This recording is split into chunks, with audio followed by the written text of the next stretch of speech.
এইরকম রবিবার করে নেমন্তন্নগুলো পেলে না আমরা ভীষণ খুশি, কারণ রবিবারটা আমাদের পক্ষে ভীষণই সহজ হয় কোথাও ইজিলি চলে যাওয়া। মাম্মাম কিন্তু আজকে একটু অন্যরকম ড্রেস পরেছে, হোয়াইট পরেছে, পুরো কেমন লাগছে জানি। দেখো আমি এই শাড়িটা পরেছি এই ব্লাউজ দিয়ে, আর হাতে সামান্য জুয়েলারি, কোনো মেকআপ করিনি। তোমরাই বলো কেমন লাগছে আমাকে দেখতে। আসলে দুপুর বেলায় কোনো জায়গাতেই সেরকম খুব একটা সাজতে কিন্তু ইচ্ছে করে না। দুপুর বেলায় একটু সাজলেই মনে হয় যেন বেশি বেশি হয়ে যাচ্ছে।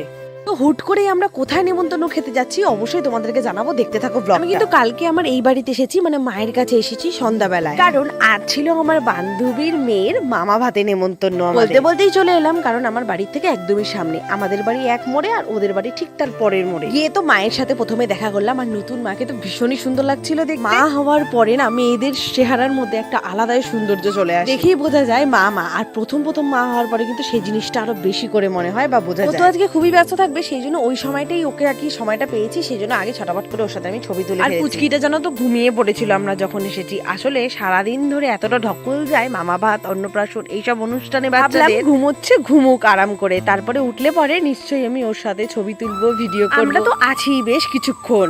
ঠিক এই জায়গাতেই এইভাবে বসেই ওর স্বাদের অনুষ্ঠানে ছবি তুলেছিলাম, আর সেটাই মনে পড়ে গেল ছবিটা তোলার সময়। আমি তো ভিডিও শুরুতে তোমাদেরকে বললাম ঠিকই যে রোববারে কোনো নেমন্তন্ন হলে আমাদের ভীষণ সুবিধাই হয়, কিন্তু আরেক দিকে কি হয় বলো তো, যেদিনই কোথাও নেমন্তন্ন থাকে না কেন সেই দিনই কিন্তু তোমাদের দাদা ভাই মানে সারাদিন সকাল থেকে ওর এতটা পরিমাণে রোববার দিন ব্যস্ততা থাকে যে ও সামান্য খাবারটুকু খাওয়ার সময় পায় না যদি আমি ওই বাড়িতে না থাকি, তাহলে একেবারেই কিছু খায় না। ঠিক আজকেও তার কোনো অন্যথাই হয়নি, এক ফোঁটাও কিছু খায়নি। যাই হোক, আবার আমাদের যেতে যেতেও বেশ অনেকটাই দেরি হয়ে গেছে, প্রায় 4টার মতন বেজে গেছে। কারণ রবিবারে তো ওর সবচাইতে বেশি ক্লাস থাকে সারাদিনই বলতে পারো, সেই জন্য সে ওই বাড়ি থেকে আবার এই বাড়িতে এলো।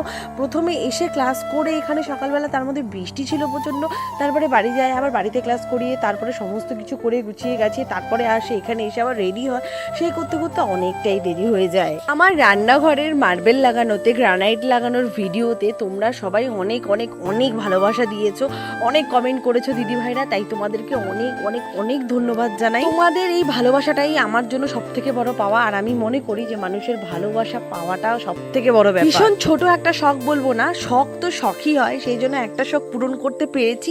তাই তোমাদের আশীর্বাদ সাথে থাকলে, ভালোবাসার সাথে থাকলে নিশ্চয়ই আরো আরো আরো অনেকটা শখ পূরণ করতে পারবো। অনেকে আমাকে কমেন্টে বলো যে তুমি তো বেশ কিছু মাস খালি হলো যে এই ফেসবুকে কাজ করছো, মাত্র 3 মাসও হয়নি ঠিকঠাক মতন, তাহলে তুমি কি করে এত তাড়াতাড়ি এগিয়ে গেলে?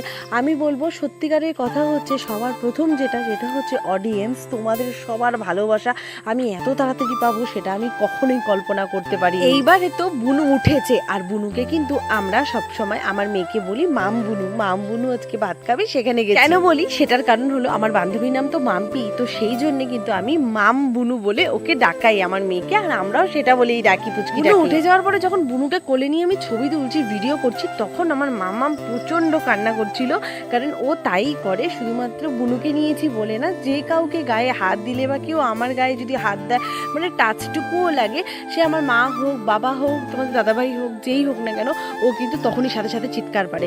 আর কাউকে কোলে নিলে তো কথাই নেই। পরেও বুঝে গেছে যে এটা কিন্তু একটা ছোট্ট বুনু, ও বুঝতে পেরেছে, সেই জন্য মামাম করে নিয়েছে আমার মতো। এর মা বাবা তো ভীষণ ব্যস্ত ছিল, তো আমার পিছনেই খেতে বসেছিল, সেই জন্য বললাম তোরাও একটু টাকা সবাইকে দেখাই আমার বন্ধুদের। এই হলো ছোট্ট মাম বুনুর মা বাবা। তাই ভাবি আমরাই তো ছোট্ট বুনু ছিলাম, সেখান থেকে আমাদেরও আবার মেয়ে হয়ে গেছে, তাদের অন্নপ্রাশনও হয়ে গেল।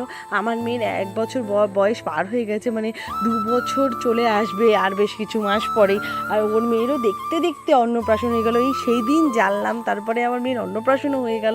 সত্যি কিভাবে দিনগুলো পার হয়ে যায়, আমরা কত তাড়াতাড়ি বড় হয়ে গেলাম। সবসময় কথা হতো, আমরা গল্প করতাম, আড্ডা মারতাম, কত রকমের গল্প ছিল, আর এখন ফোন করলে শুধু একটাই গল্প। কথা তো বেশিরভাগ হয়ই না, বহুত কমই হয় কথা, তার মধ্যে যেটুকু সময় কথা হয় তার মধ্যে ওর মেয়েকে নিয়ে ব্যস্ত থাকে, আমি আমার মেয়েকে নিয়ে ব্যস্ত থাকি, তার মধ্যে শুধু এটাই, ওর মেয়ের এটা হয়েছে, আমার মেয়ের এটা হয়েছে, শুধু বাচ্চা নিয়েই গল্প। পটল চিংড়িটা দেখাতে তোমাদেরকে মিস করে গেলাম, বাদবাকি সব